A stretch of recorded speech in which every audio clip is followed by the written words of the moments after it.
Hello mga kaibigan, magandang araw po sa inyong lahat.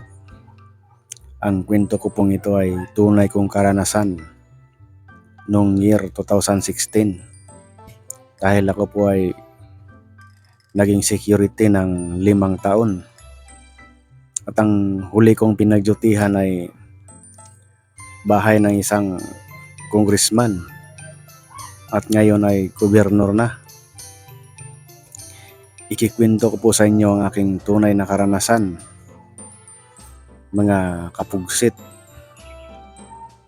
Ang karanasan ko pong ito ay nangyayari noong April 2016, yung kaganapan ng campaign period, national election.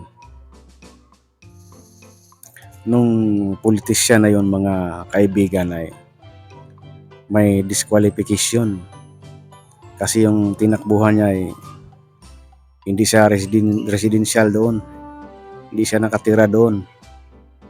Kaya halos araw-araw may pinapadala galing korte para sa hearing ng disqualification niya mga kaibigan. At pinag-utos niya sa amin na hindi yung tanggapin. Hindi naman namin yung tinatanggap mga kaibigan para sa aming kapakanan. Ngunit isang araw mga kapugsit, may nagpadala ng LBC. Hindi ko naman alam kung anong laman ng LBC na yon. Yun lang din ang pagkakamali ko mga kapugsit. Nung tinanggap ko yun, pinirmahan ko.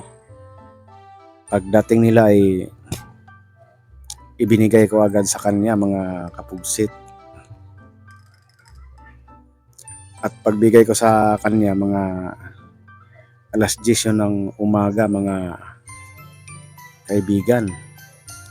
Pagkalipas ng mga 5 minuto, bumaba ang kanyang bodyguard at kinuha yung mga baril ko. At pinagsabihan nila ako na umuwi na lang daw ako at hindi na ako magbalik. Hindi na raw ako mag-duty doon mga kapugsit. Bago ako nila dinisarmahan at pinauwi ay pinabugbog muna ako mga kapugsit. Yun po ang masakit na karanasan ko doon. Pinabugbog muna ako sa kanyang bodyguard kasi raw hindi ko nagampanan yung aking trabaho. Siyempre natakot ako baka patay nila ako doon kasi mansion yung bahay, walang tao makakita sa labas. Umuwi na lang ako agad mga kaibigan. Doon yung aking sahod na 1 buwan at kalahati. Hindi talaga binigay sa akin, mga 10,000 yun. Yun ang sobrang pait na karanasan ko.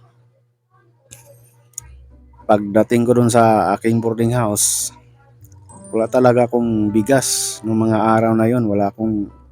Halos araw-araw wala akong kinakain kasi wala nga akong pera eh. Hindi nila binigay yung sahod ko na 1 buwan at kalahati.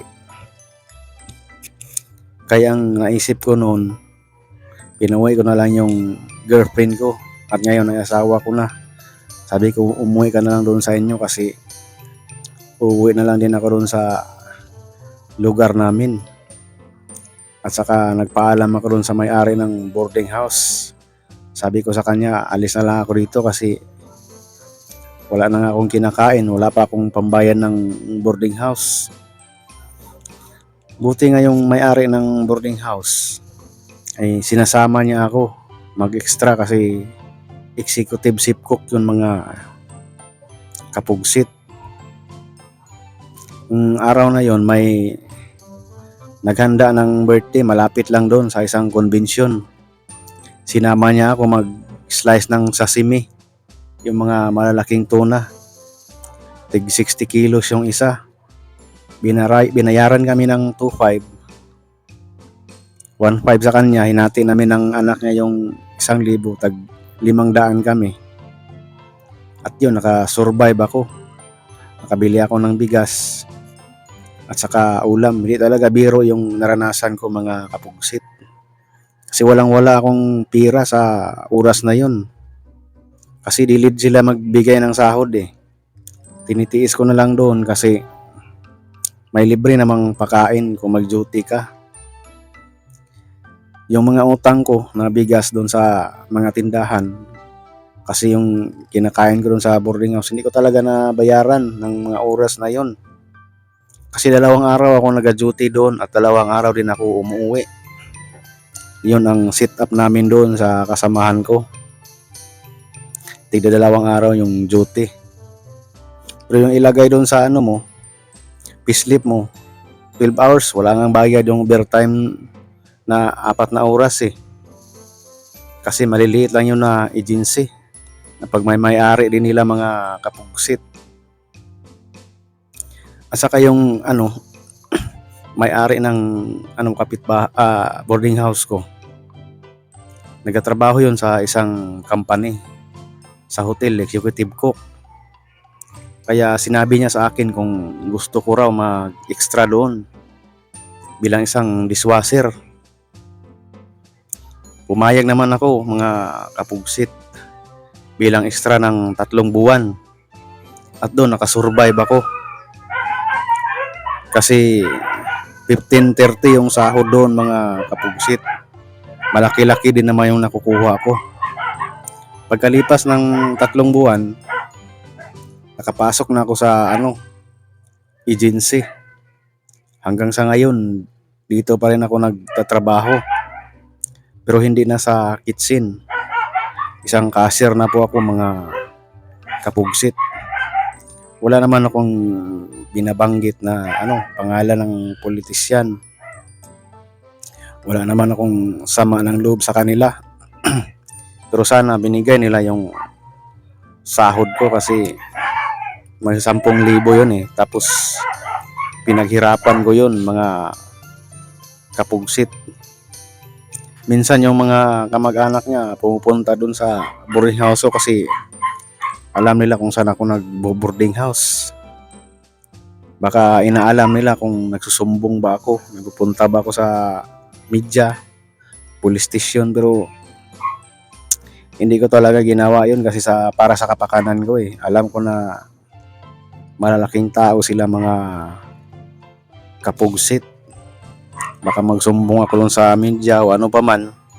Kasi pag alis ko, kinuhanan mo na ako ng litrato, pinicturan mo na ako ng cellphone bago ako umalis. Doon, mga kapugsit. Yun po ang masakit na karanasan ko sa isang kilalang politisyan, mga kaibigan. Sobrang sakit po, pero pinapasadyos ko na lang po yung lahat para sa aking kaligtasan at aking kapakanan, mga kaibigan. Sana po ay may natutunan po kayo sa aking kwento sa araw na ito, na hindi po talaga biro yung buhay natin, mga kaibigan. Maraming salamat po.